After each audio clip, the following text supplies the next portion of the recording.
I'm Jake, 31M. My girlfriend is Kate, 28F. We've been together a little over a year and a half, living together for the last 8 months. If you looked at her Instagram, you'd think she had life completely figured out. Perfect outfits, carefully angled lattes, captions about boundaries, and protecting her peace. If you looked at my bank statements, you'd see how that peace was funded. This all started 3 weeks ago, but the specific moment I can't get out of my head happened last Friday.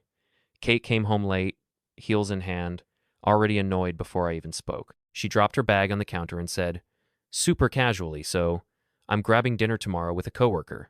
I asked which coworker. Not aggressively, just asked. She sighed like I'd asked her to explain gravity. Evan from work. It's just a dinner. You don't need to do this. That tone, that sharp, dismissive tone she uses when she's already decided I'm wrong. I said, to what? Ask a question? She rolled her eyes. Be jealous. God, it's exhausting. You're acting insecure. That word again. Insecure. Her favorite way to shut things down. I told her it felt weird. That late dinners with male coworkers weren't exactly my favorite thing. She laughed. Actually laughed. Then she said the line that keeps replaying in my head. It's just a dinner. Stop being jealous. I looked at her for a second, waiting for any sign she cared how I felt. Nothing. Just irritation, like I was a task she didn't want to deal with. So, I said, all right, go. Her face relaxed instantly. She smiled, kissed my cheek like she'd want something, and went back to her phone. Conversation over. What she didn't know was that all right wasn't agreement. It was clarity. Because for the first time, instead of wondering if I was crazy, I realized I was done playing dumb and I already knew exactly where they were going. The next day, I couldn't focus on anything. Work emails blurred together.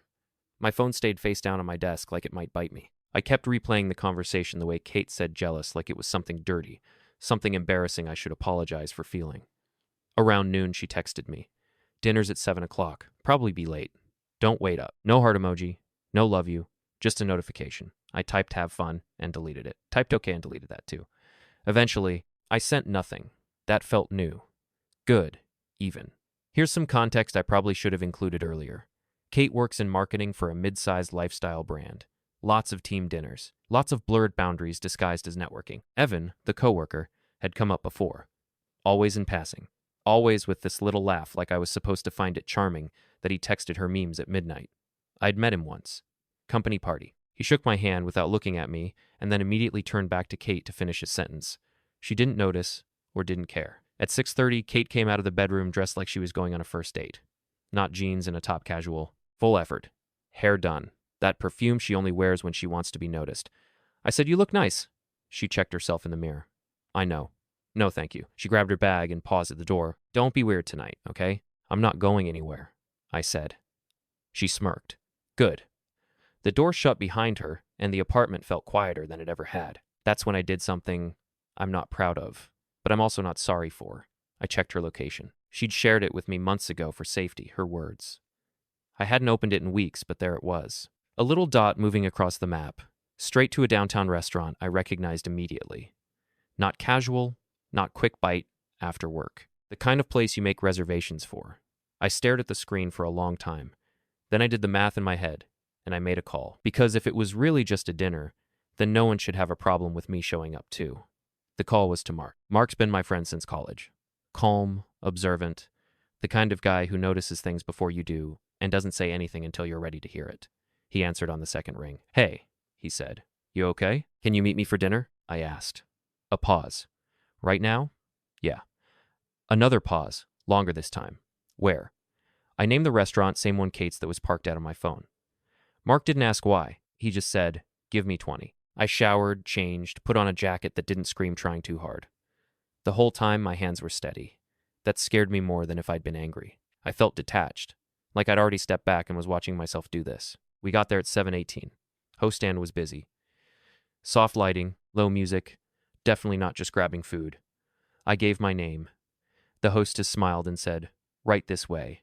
As we walked past the bar, I saw her. Kate was sitting in a booth, angled inward, laughing. Not her polite laugh, the real one, the one I hadn't heard in a while. Evan was across from her, leaning in too close, elbow on the table like he belonged there. My stomach didn't drop. It went quiet. Mark noticed before I said anything. That her? Yeah.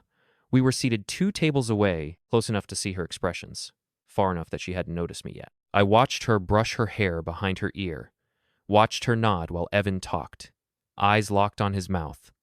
Watched her pick up her phone and set it face down on the table, something she never does with me. She looks comfortable, Mark said quietly. She does. The waiter came. We ordered drinks. I didn't look at Kate again until the drinks arrived. That's when she turned her head. Her eyes landed on me first, then Mark. The color drained from her face so fast it was almost impressive. Her smile collapsed mid-expression, like someone had pulled a plug. She froze. Evan followed her gaze, confused. He turned, saw us, then looked back at her like he'd missed a punchline. Kate straightened in her seat. Her mouth opened, closed, opened again. I raised my glass slightly. Not smug, not angry, just present. She didn't wave, didn't smile. She just stared. And in that moment, I knew something important. If this really was just a dinner, she wouldn't have looked like she'd been caught doing something wrong. But she did, and she couldn't look away. Kate recovered fast. I'll give her that. She leaned toward Evan and said something I couldn't hear. Probably a lie delivered with that soft smile she practices in the mirror. Evan glanced back at us again, longer this time, then nodded like he'd been reassured. Kate stood up. She didn't walk toward me right away.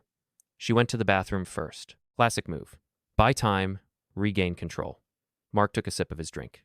You good? Yeah, I said, and I meant it. I felt weirdly calm, like the decision had already been made somewhere deep in my body, just hadn't caught up yet. She came back a minute later and walked straight to our table.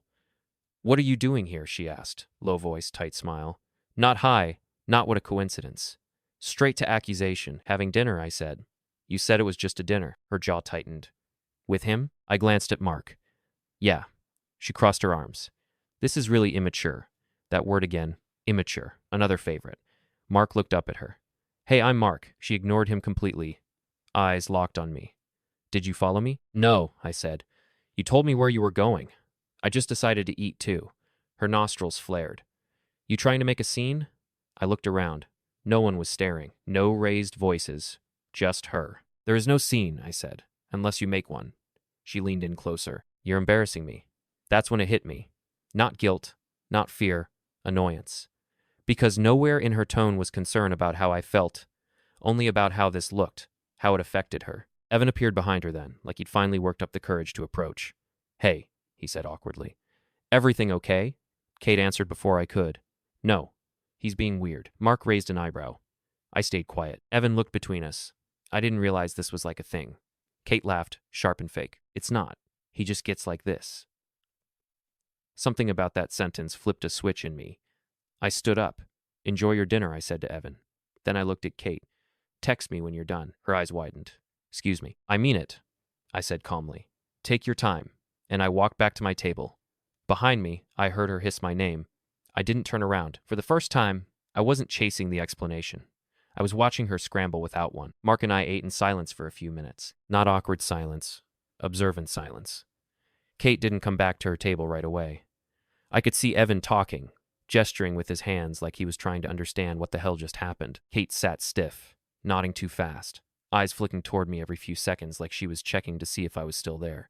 She's spiraling, Mark said quietly. I know. 5 minutes passed, then 10. Finally, Kate stood up again and walked over, phone already in her hand like a shield. We need to talk, she said. I didn't look up from my plate. We are. No, alone. I met her eyes. You said it was just dinner, so let's not make it weird. Her mouth tightened. You're doing this on purpose. Am I? I asked. Because I feel like I'm just existing in the same space as you, something you seemed fine with until now. She lowered her voice. Evan thinks you're my brother. I almost laughed. Mark actually did. Kate shot him a look. This isn't funny. It kind of is, Mark said. You erased him from the story so cleanly you forgot to update the cast list. She turned back to me, furious now. Why couldn't you just trust me? There it was. The pivot. Make it about my failure. I did trust you, I said. That's why you're here instead of explaining yourself at home. She stared at me like she was seeing a stranger. So what? You just wanted to catch me. I wanted to see you, I said. And I did. Her phone buzzed. She glanced down. Another message from Evan, probably asking where she went. She exhaled sharply. I'm leaving. Okay. That wasn't the answer she wanted. She hesitated. You're not coming? I shook my head. I'm still eating. She stood there for a moment longer, like she was waiting for me to panic, to apologize, to pull her back into position. I didn't. She went back to Evan, grabbed her bag, said something quick, He looked confused, then annoyed, then uncomfortable. She didn't look at me when she walked out. Mark set his fork down. You realize this isn't over, right? Yeah, I said. But it started. Because for the first time, Kate had lost control of the narrative. And she hated that more than anything. Kate came home after midnight. I was on the couch, TV on but muted, just sitting there. Not waiting in the dramatic sense, just present. When she walked in and saw me awake, I watched the calculation happen behind her eyes. She kicked off her shoes harder than necessary. So you embarrassed me tonight. No hello. I muted the TV completely. You embarrassed yourself. Her head snapped toward me. Wow. Unbelievable. You stalk me, show up uninvited, make things awkward with my coworker, and I'm the problem? I stayed calm. That seemed to bother her more than anything else. You told me where you were going. That doesn't mean you get to insert yourself. You said it was just dinner, I replied. If that's true, nothing should have changed. She laughed bitterly. You're twisting things. This is exactly why I didn't want to tell you. Tell me what? I asked. She hesitated. Just a fraction of a second, but I saw it. There's nothing to tell, she snapped. God, you're exhausting. She went straight for the bedroom. I didn't follow, didn't ask where she'd been, didn't demand explanations. That silence hit her on the stairs. Are you not even going to say anything? She called back. I already did, I said. She stormed back into the living room. So, that's it. You just don't care now? That one landed. Not because it hurt, but because it revealed the truth. She didn't want reassurance. She wanted a reaction. I care, I said. I just don't feel like competing anymore. Her face hardened. Competing with who? With whoever gets the version of you I don't. She stared at me, arms crossed, defensive. You're being dramatic. No, I said quietly. I'm being honest. That shut her up. She stood there for a long moment, like she was waiting for me to backtrack, apologize, say I overreacted. I didn't. Finally, she scoffed. I'm going to bed. Okay. She walked away again, this time slower, like she expected me to stop her. I didn't. Lying there alone, I realized something important. This wasn't about Evan, or dinner, or jealousy. It was about how easily she dismissed me when she thought I wouldn't leave, and how uncomfortable she suddenly felt when she wasn't so sure. Because once you stop chasing clarity, the truth gets loud on its own. The next morning felt fake. Kate moved around the apartment like everything was normal, too normal, humming softly while making coffee, asking if I wanted eggs like she hadn't spent the night before, calling me exhausting. I watched her from the kitchen table, realizing how familiar this pattern was. Tension, deflection, reset. Pretend nothing happened, and wait for me to follow her back into alignment. Are you still mad? She asked casually, pouring almond milk into her mug. I'm not mad, I said. She paused. Then what? I thought about that for a second. I'm paying attention. That earned me an eye roll. Jesus, you're being cryptic again. No, I said. I'm just not filling in the gaps for you anymore. She sat across from me, phone already in her hand. You're acting like I cheated on you. I didn't say that. But that's what you're implying. I leaned back in my chair. If you feel accused, maybe ask yourself why. Her expression shifted, defensive, sharp. You don't trust me. I trust patterns, I replied. And I trust how people act when they think they're being watched versus when they think they're not. She scoffed. So, now you're analyzing me? I always have, I said. I just stopped ignoring what I saw. That shut her up again. She hated pauses she didn't control. Her phone buzzed. She glanced at it quickly, then locked the screen and placed it face down, too deliberately. Evan asked if I was okay, she said, like she was daring me to react. And? I asked, and I told him things were complicated. Are they? I asked. She hesitated. You're making them complicated. I shook my head. You made them unclear. I just stopped pretending they weren't. She stood abruptly. I have to get to work. Okay, again, not the reaction she wanted.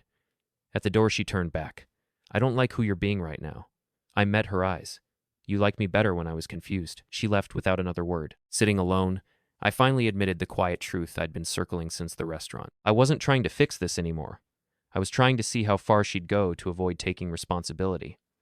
And something told me she was about to show me exactly who she was when the leverage disappeared. By that evening, the apartment felt different, not tense, emptier, like something important had already left, even though all the furniture was still there. Kate came home later than usual. Again. She didn't announce herself this time, just dropped her keys in the bowl and stood there, watching me like she was trying to read the room before stepping into it. You're quiet, she said. I've been quiet for a while, I replied. You're just noticing now. She sat down across from me, folding one leg under herself. Defensive posture disguised as casual. Are you trying to punish me? No, I said. I'm trying not to lie to myself anymore. She exhaled sharply. You're acting like I owe you some kind of confession. I'm acting like I'm done begging for basic respect. That hit harder than I expected. Her expression cracked, just slightly. You don't get to control who I have dinner with, she snapped. I never tried to, I said. I asked to be considered. Silence. Then she said something that finally clarified everything. I didn't tell you because I knew you'd react like this. I nodded slowly. So, you made a decision about my feelings before giving me a chance to have them. She opened her mouth, closed it, looked away. That's not fair, she said. No, I agreed, but it is convenient. Her phone buzzed on the coffee table. She didn't grab it immediately this time. That hesitation said more than any explanation could. Is he texting you? I asked calmly. She didn't answer. Kate. Yes, she said, but it doesn't mean anything.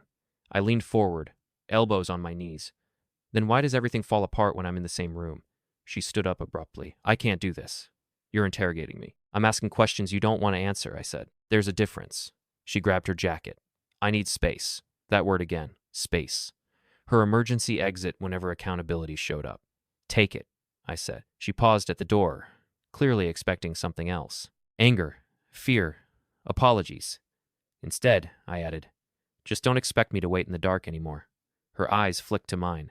For the first time, I saw uncertainty instead of control. She left without slamming the door, and I sat there realizing the strangest thing of all. I wasn't scared of losing her. I was relieved to stop losing myself. Kate didn't come home that night. She texted around 11:40 p.m. Staying at a friend's. Don't wait up. I didn't reply. That was new for both of us. The next morning, I woke up before my alarm. The apartment was silent, in a way that felt intentional. Her side of the bed untouched. Closet door slightly open, like she'd grabbed things in a hurry. I made coffee and sat at the table, scrolling through my phone without actually reading anything. At 8:17 a.m., my phone buzzed. We need to talk. Like actually talk. I stared at it for a long time before answering. Okay. She came back that afternoon. Different energy this time. Softer, careful, like someone approaching a dog that might bite. She set her bag down slowly. I've been thinking. Good, I said. She frowned. See that tone? No tone, I replied, just listening. She sat across from me, hands folded. I feel like you're pulling away instead of fighting for us. I nodded. I stopped fighting you. That's different. She looked genuinely confused. Relationships take work. They take honesty, I said, not management. That landed hard. She swallowed. Evan and I, we flirt sometimes. It's harmless. There it was. The half-confession designed to minimize damage. Harmless to who? I asked. She looked down. I never planned for it to become a problem. That's the thing, I said quietly. You planned around me instead of with me. Her eyes filled, but I felt nothing rush in to save her. No instinct to comfort. Just clarity. I didn't cheat, she said quickly. I didn't accuse you, I replied. I just don't recognize the way you treat me anymore. She reached for my hand. I didn't pull away. I didn't hold on either. I need to know, she said, voice shaking. Are you done? I looked at her, really looked at her. The defensiveness, the fear of losing control, the way everything was about optics, not connection. I think I was done before the restaurant, I said. I just hadn't admitted it yet. She went very still. I don't want to be with someone who only values me when I'm compliant, I continued. And I don't want to compete with people you swear don't matter. Tears fell then, real ones. But for the first time, they weren't enough to change my mind. Because the moment you stop negotiating your self-respect, things become painfully clear. And I finally knew exactly what I needed to do next. I didn't pack that day. That surprised her. Kate hovered while I moved around the apartment, opening drawers, closing them again, touching familiar things without claiming them. She kept waiting for the dramatic moment. Suitcase, raised voices. Something she could point to later and say, this is when it blew up. But that's not how it ended. I thought you'd leave, she said quietly. I am, I replied. Just not like that. She frowned. Then how? I'm detaching, I said. There's a difference. I told her I'd be staying with Mark for a bit. Told her we could talk logistics later. Rent, lease, timelines. I kept my voice even, calm, like this was already settled. She didn't cry this time. She looked panicked. You're really not going to fight, she said. I met her eyes. You don't fight for someone who keeps you as an option. That's when it finally hit her. Not that she might lose me, but that she already had. I grabbed my keys, my wallet, my jacket. The simple stuff. The things that were unquestionably mine. At the door, she said my name one last time, softer than I'd heard it in weeks. I never meant to hurt you. I nodded. I know. You just meant to prioritize yourself. She didn't respond. I walked out, not angry, not devastated, just clear. Because here's the part one didn't understand until it was over. Jealousy wasn't the problem. Control was. Dismissal was. The slow erosion of being treated like a background character in my own relationship. The restaurant wasn't the betrayal. Her reaction was, and the moment I stopped arguing for my place in her life was the moment I finally took it back. If you've read this far, and you're wondering whether you're overreacting in your own relationship, ask yourself one question. Would they still choose you if you stopped explaining why you deserve to be chosen? That answer tells you everything.